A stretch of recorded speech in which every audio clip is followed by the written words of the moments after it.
Dans l'univers du judo, c'est un athlète que l'on écoute, un homme qui compte. Mathieu Bataille a bataillé sur les tatamis de la planète. Champion du monde, champion d'Europe, il vit désormais une carrière d'arbitre international. Je ne sais pas si vous avez vu les nouvelles règles qui arrivent. Mathieu porte aujourd'hui la bonne parole dans les clubs. Si je fais ma kikomi, j'enroule et là je finis.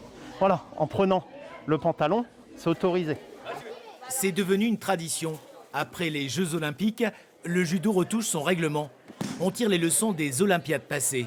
La fédération internationale essaie de protéger ses athlètes. Donc voilà, une attaque où on se lance la tête la première sur le tapis, ça c'est disqualifié directement. Hop, là, et vient prendre appui sur la tête. Là, attention, c'est très très dangereux, d'accord ? Les cervicales en prennent un coup. C'est pour éviter de se blesser que des postures sont interdites. Mais si je viens après appuyer sur le menton, tout ça, pareil, là, il faut dire mater, d'accord ?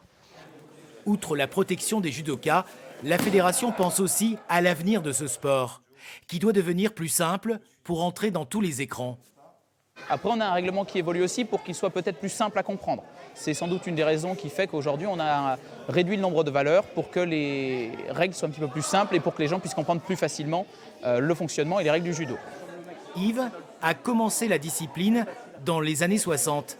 À l'époque, on se souciait peu de son côté télévisuel. Disons qu'au début, c'était des gens qui étaient en pyjama, quoi. Les gens ne voyaient pas le judo comme un sport comme on le voit aujourd'hui. Aujourd'hui, on voit le judo comme un sport de combat. C'est aussi pour ça que les règles changent. Parce que quand on voit la MMA, quand on voit le taekwondo, quand on voit tout ça, les gens, ils ont envie de voir des choses en mouvement. Alors, comme vous dites, on a essayé de faire du télévisuel parce que c'est sûr que 3 minutes bloquées comme ça, sans qu'il ne se passe rien, c'est pas marrant. Plus de sécurité, de spectacles à offrir, les nouvelles règles du judo doivent permettre de préparer Paris 2024.